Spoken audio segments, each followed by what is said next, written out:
Good afternoon. Thank you everybody.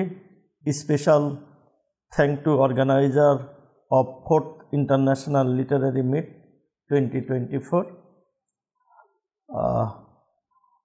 I would like to special thank to poet Adhir Krishna Mondol, Nilanjan Shandillo, as well as my friends Sheikh Nasser. মূলত আজকের আমাদের এই সেমিনারের আলোচনার বিষয় কৃত্রিম বুদ্ধিমত্তা এবং মানব সম্পাদিত মূলত অনুবাদ কর্ম। সাহিত্যে অনুবাদ একটি গুরুত্বপূর্ণ বিষয়।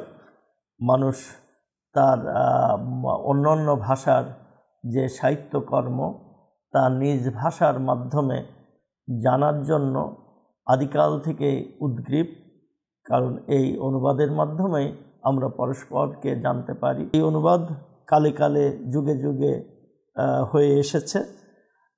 সম্প্রতি নতুন যে সম্ভাবনা, এমনকি পাশাপাশি একটি সংকটও উপস্থিত হয়েছে যে কবি সাহিত্যিক যে ধরনের সৃষ্টিশীল কর্ম করে থাকেন ভাষার মাধ্যমে, তা কি মেশিনের দ্বারা বা আর্টিফিশিয়াল ইন্টেলিজেন্সের দ্বারা সেটি কি অনুবাদ সম্ভব কিনা। প্রথমেই এটি বলতেই হয় যে এই সম্ভাবনাকে আমরা একটি অভিনন্দন জানাতে পারি। তার কারণ 10-15-20 বছর আগেও হয়তো এই সম্ভাবনা এতটা প্রকট হয়ে দেখা দেয়নি। এখন হয়তো দেখা যাচ্ছে যে কৃত্রিম বুদ্ধিমত্তার মাধ্যমেও অনেক বিষয় অনুদিত হচ্ছে। বিশেষ করে আমাদের যে প্রাত্যহিক যে সংবাদ, তথ্যের আদান প্রদান, গাণিতিক বিষয়াদি, তাতে হয়তো খুব বেশি সংকট তৈরি হচ্ছে না, কিন্তু এর দ্বারা সাহিত্য অনুবাদ সম্ভব কিনা, বিশেষ করে কবিতা এবং উপন্যাসের ক্ষেত্রে, সেটি এখন পর্যন্ত আমরা বলতে পারি যে এটি এখনও সম্ভবপর হয়নি বা হওয়া সম্ভবও নয়। তার কারণ সাহিত্য সম্পাদিত হয় মূলত একক ব্যক্তির দ্বারা, একক কবি, উপন্যাসিক, প্রাবন্ধিক, চিন্তাশীল ব্যক্তিদের দ্বারা।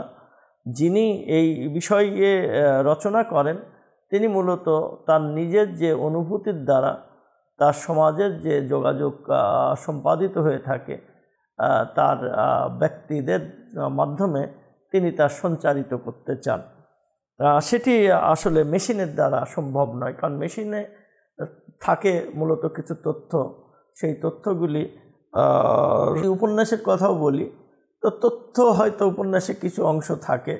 আবার অনুবাদের ক্ষেত্রে আমরা যদি ঢোড়াই চরিত মানুষ বলি, সতীনাথ ভাদুড়ী, তো এইটি আসলে কী ধরনের অনুবাদের মাধ্যমে মানে মূলত সেই ভাষার মানুষজন এটি জানতে পারে। তেমনি আমরা বলছি যে যখন দস্তয়েভস্কি ক্রাইম অ্যান্ড পানিশমেন্ট অনুবাদ করা হবে, বা আমরা হোসে সারামাগোর মানে বই যদি আমরা অনুবাদের কথা বলি, তাহলে সেই বইগুলি আসলে কিভাবে অনুবাদ আসলে সম্ভব, সেটি আসলে এখনও আমাদের কাছে প্রতিভাত হয়নি। তেমনি রবীন্দ্রনাথ যখন লিখছেন তখন আমরা লক্ষ্য করছি যে বিষয়ের পরিপ্রেক্ষিতে তার ভাষা পরিবর্তিত হচ্ছে। সেটা উপন্যাসের ক্ষেত্রে হচ্ছে, কবিতার ক্ষেত্রে হচ্ছে, কাব্য নাটকের ক্ষেত্রে হচ্ছে।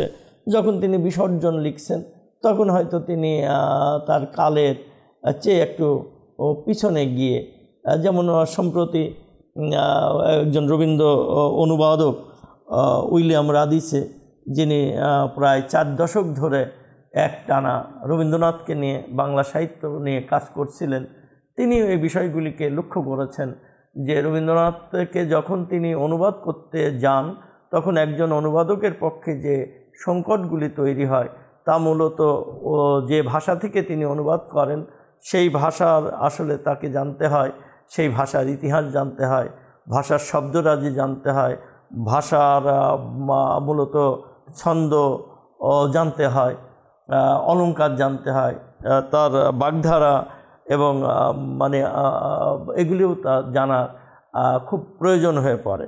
অর্থাৎ এই যে ব্যক্তি, একজন ব্যক্তি যিনি অনুবাদ করছেন আরেকটি বিষয়কে, তখন তিনি তার অনুভূতিময় যে তার যে প্রকাশ, সেই প্রকাশের প্রতি গুরুত্ব দিচ্ছেন। তিনি মনে করেন যে আসলে কবি পক্ষেই আসলে কবিতা অনুবাদ করা উচিত। তার কারণ এক ভাষার কবি যখন অন্য ভাষার কবিতা অনুবাদ করেন, তখন তিনি কিছুটা ওই ভাষার কবিতা কিভাবে কাজ করে সেটি হয়তো তিনি বুঝতে পারেন।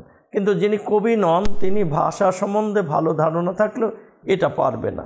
তাহলে অনুবাদের ক্ষেত্রে অনেক বিষয় আমরা যেটা লক্ষ্য করি সেটা কিন্তু কৃত্রিম বুদ্ধিমত্তার পক্ষে সম্ভব না। বরং এখানে বরং যিনি এই কর্মটি করবেন, কেননা তিনি এই একটি রচনা করার জন্য যে দীর্ঘ প্রক্রিয়ার মধ্যে দিয়ে গিয়েছেন, এআই সেই অসম্ভব যে দ্রুততার সঙ্গে মানব অনুভূতিকে মেশিনে রূপান্তর করলেন। তো আমরা মনে করি যে আসলে উচিত হলো এখনও সাহিত্যকে অনুবাদের জন্য যে সাহিত্য তিনি অনুবাদ করবেন সেই কবিতা সাহিত্যের প্রতি অনুরক্ত থাকা অনুবাদকের প্রধান কাজ।